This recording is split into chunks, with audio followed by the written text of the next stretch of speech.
Oke, Assalamualaikum warahmatullahi wabarakatuh. Perkenalkan, nama saya Adrianov Alim. Saya dari Fakultas Ilmu Komunikasi 4E. Saya di sini ingin mempresentasikan EKT 2 Filsafat Komunikasi. Itu tugasnya mempresentasikan tugas resum filsafat komunikasi. Yang pertama di sini yang saya resum itu ada positivisme, suatu aliran filsafat yang menyatakan ilmu alam sebagai satu-satunya sumber pengetahuan yang benar dan menolak aktivitas yang berkenaan dengan metafisika. Tidak mengenal adanya spekulasi, semua didasarkan pada data empiris. Positivisme merupakan empirisme yang dalam segi-segi tertentu sampai kepada kesimpulan logis ekstrim, karena pengetahuan apa saja merupakan pengetahuan empiris dalam satu atau lain bentuk, maka tidak ada spekulasi dapat menjadi pengetahuan. Terus lalu ada perkembangan positivisme. Terdapat 3 tahap. Muncullah tahap kedua, positivisme, empirio-positivisme. Keduanya meninggalkan pengetahuan formal tentang objek-objek nyata objektif yang merupakan suatu ciri positivisme awal. Dalam Marxisme, masalah-masalah pengenalan ditafsirkan dari sudut pandang psikologisme ekstrim yang bergabung dengan subjektivisme. Perkembangan positivisme.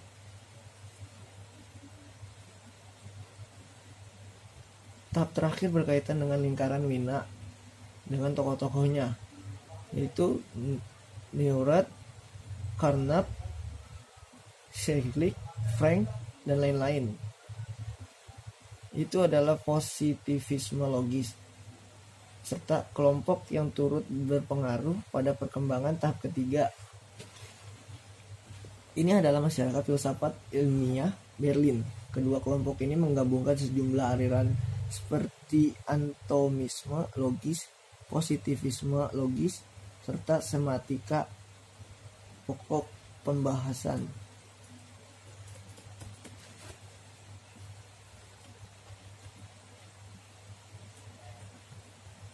Terus sejarahnya muncul positivisme.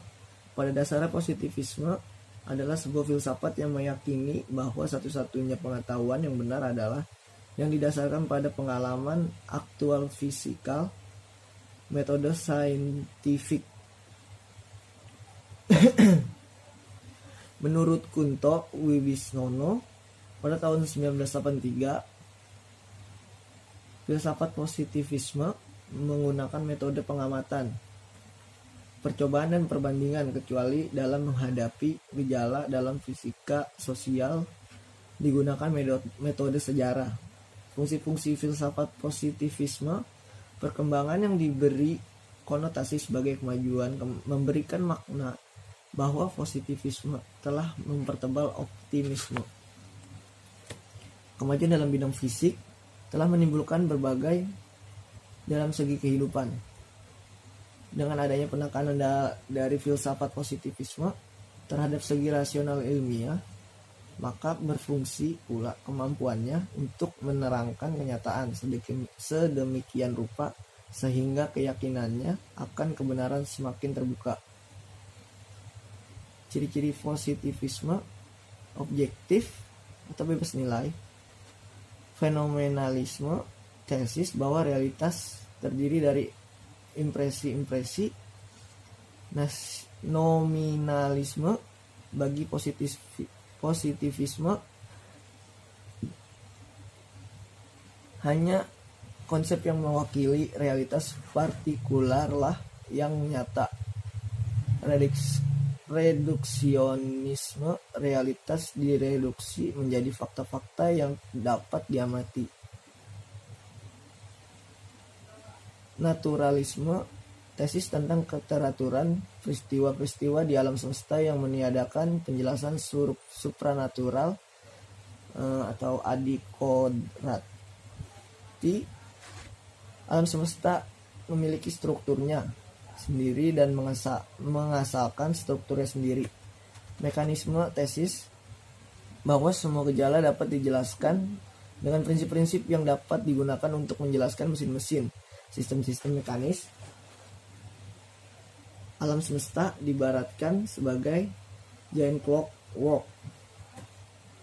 Tokoh-tokoh penganut paham positivisme logis itu ada Moritz Schlick, Rudolf Carnap, Otto Neurath, A.J. Ayer-Kahl, sama Popper. Ajaran pokok positivisme logis, pertanyaan-pertanyaan metafisik tidak bermakna. Pernyataan itu tidak dapat diverifikasi secara empiris dan bukan tautologi yang berguna. Tidak ada cara yang mungkin untuk menentukan kebenarannya atau kesalahannya dengan mengacu pada pengalaman. Pada pengalaman. Tidak ada pengalaman yang tidak mungkin yang pernah dapat mendukung pertanyaan-pertanyaan metafisik seperti yang tiada itu sendiri tiada. Atau dalam bahasa Inggrisnya the nothing is self nothing. Yang mutlak mengatasi waktu. Allah adalah sempurna. Bumi murni tidak mempunyai ciri. Pertanyaan-pertanyaan metafisik adalah semu. Metafisik berupa ucapan-ucapan yang tidak bermakna. Tokoh-tokoh penganut paham positivisme, Auguste Comte tahun 1798 sampai 1857. Altruisme merupakan ajaran Comte. Sebagai kelanjutan dari ajaran tentang 3 zaman, altruisme diartikan sebagai menyerahkan diri kepada keseluruhan masyarakat, bahkan bukan salah satu masyarakat, melainkan humanity, satu bangsa manusia atau suku bangsa manusia pada umumnya. Jadi altruisme bukan sekedar lawan egoisme. Keteraturan masyarakat yang dicari dalam positivisme hanya dapat dicapai jika semua orang dapat menerima altruisme sebagai prinsip dalam tindakan mereka. Sehubungan dengan altruisme ini, Comte menganggap bangsa manusia menjadi semacam pengganti Tuhan. Keilahan baru dalam positivisme ini disebut le grand air, maha makhluk. Dalam hal ini, Comte mengusulkan untuk mengorganisasikan semacam kebaktian untuk if grand air. Itu lengkap dengan imam-imam, santo-santo, pesta-pesta, liturgi, dan lain-lain. Ini sebenarnya dapat dikatakan sebagai suatu agama Katolik tanpa akma Mesi.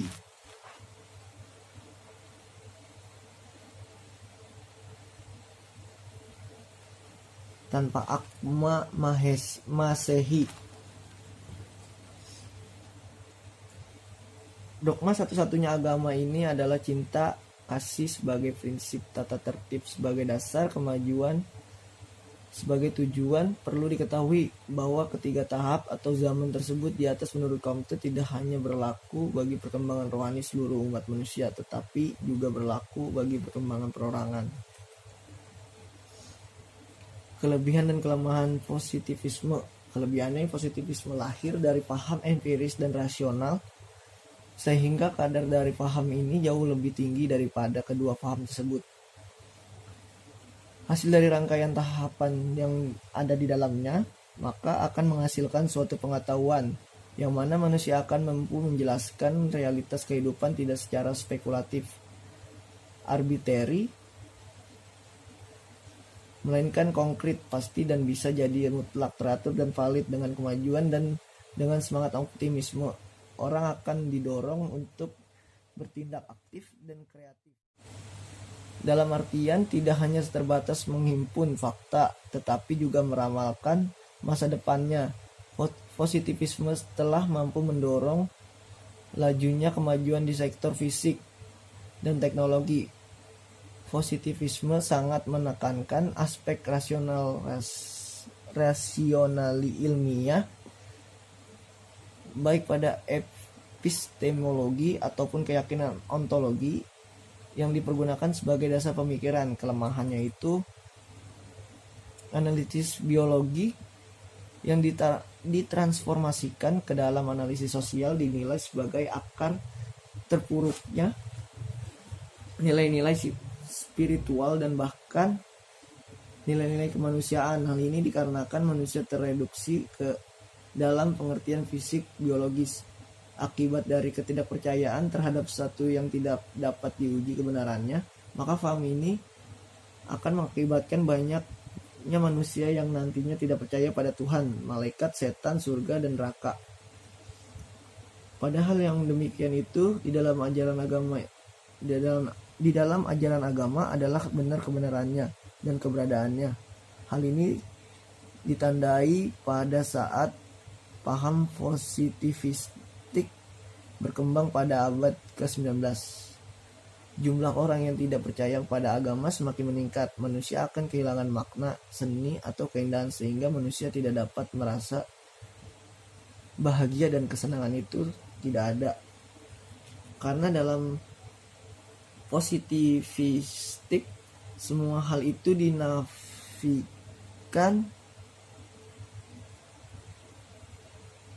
hanya berhenti pada suatu yang nampak dan empiris sehingga tidak dapat menemukan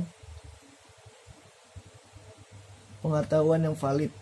Positivisme pada kenyataan menitik beratkan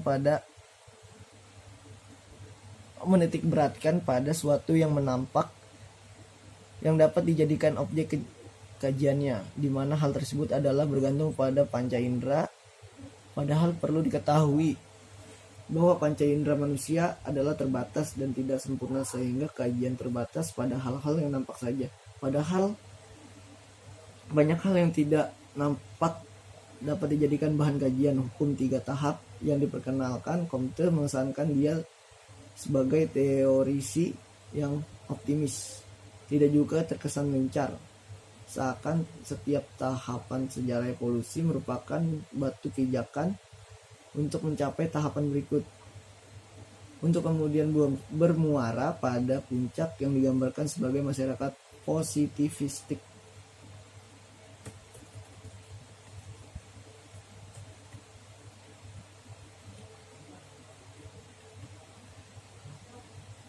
Struktur dan fungsi teori dalam post-positivisme. Struktur teori merupakan abstraksi dari kenyataan atau realitas. Teori harus logis dan berhubungan dengan realita. Teori terdiri dari satuan-satuan pembentuknya. Teori harus menspesifikasi hukum-hukum interaksi antara unit-unit yang dimiliki dan batasan konsep penerapan teori itu. Teori harus diubah menjadi definisi operasional. Jadi teori ini yang digunakan dalam penelitian adalah teori yang telah dikonstruksi sedemikian rupa, bukan diterima begitu saja. Fungsi khusus teorinya ada penjelasan, prediksi, dan kontrol. Fungsi teori umum, teori berfungsi menentukan keteraturan atas pengalaman yang tak teratur. Kriteria evaluasi dan perbandingan teori, sama dengan teori harus akurat. Teori harus konsisten, teori harus memiliki ruang lingkup yang luas, teori harus bersifat sederhana, teori harus menghasilkan. Terus ada proses perkembangan teori, seleksi konsep abstrak yang mewakili fenomena, pendefinisian secara konseptual dan operasional, menghubungkan konsep lewat proposisi, pengujian teori dengan bukti penyelidikan, mengontrol penjelasan alternatif lewat desain studi, pengolahan definisi dan prosedur umum untuk penelitian oleh komunitas ilmiah, penggunaan bukti-bukti yang tidak bersifat biasa dalam membuat klaim kebenaran.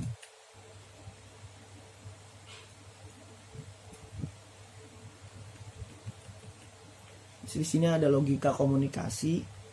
Asal kata logika yaitu logos, logika, dan logik. Dua kata pertama berasal dari Yunani. Yang pertama berarti kata ide dan akal. Yang kedua berarti seni berpikir. Tiga kata terakhir yaitu sama dengan kata kedua. Kata-kata tersebut berasal dari bahasa Latin, Prancis, dan Inggris. Dilihat dari sekian banyak sumbernya, kata logika dalam bahasa Indonesia tampak merujuk pada bahasa Latin. Thesaurus bahasa Indonesia mensinonimkan logika dengan ilmu mantik dan akal sehat. Logika bergelut dengan tindakan yang berproses. Di sini ada komunikasi. Komunikasi berasal dari kata bahasa Inggris communication. Kamus Besar Bahasa Indonesia mendefinisikan komunikasi sebagai pengiriman dan penerimaan pesan antara dua orang atau lebih sehingga pesan yang dimaksud dapat dipahami. Sinonim menurut Thesaurus Bahasa Indonesia yaitu hubungan, koneksi, kontak, korespondensi, dan transmisi. Pengiriman identik dengan penyampaian, namun penerimaan dan pertukaran tidak. Penerimaan hubungan dengan feedback, sedangkan pertukaran tidak punya hubungan itu dengan keduanya. Komunikasi adalah pengiriman dan penerimaan pesan antara dua orang atau lebih melalui ucapan, tulisan, atau media lain.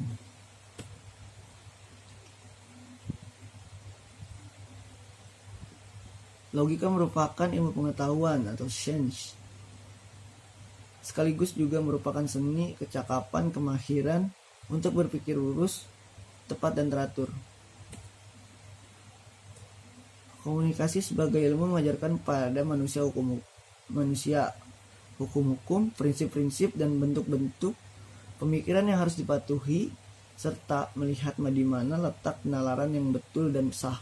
Mengacu pada kemampuan rasional untuk mengetahui sebagai seni, kecakapan, kemahiran, membantu manusia untuk berpikir sendiri dengan betul, kecakapan, kemahiran manusia dalam menggunakan dan menerapkan hukum-hukum, prinsip-prinsip, dan bentuk-bentuk pemikiran betul dan sah. Mengacu pada kesanggupan akal untuk mewujudkan pengetahuan ke dalam tindakan. Objek materialnya objek atau materi atau bidang atau lapangan penyelidikan ilmu. Objek yang ditinjau atau dipandang secara keseluruhan. Objek atau materi atau bidang atau lapangan tersebut harus benar-benar konkret dan dapat diamati. Hal ini diperlukan ditegaskan karena kebenaran ilmiah merupakan kesesuaian.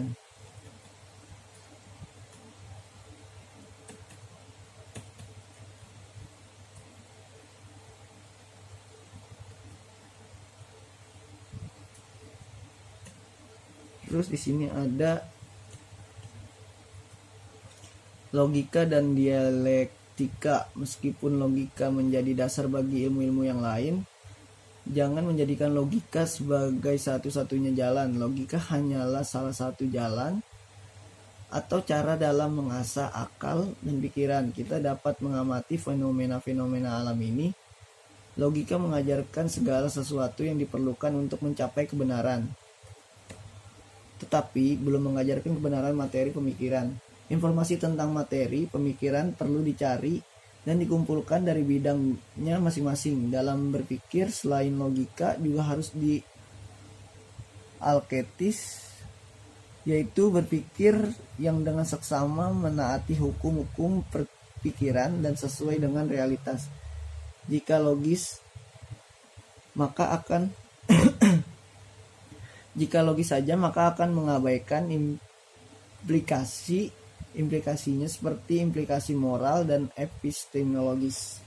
Menurut saya cukup mempresentasikan tugas EKT 2. Kurang lebihnya mohon maaf. Wabillahi taufiq walhidayah. Wassalamualaikum warahmatullahi wabarakatuh.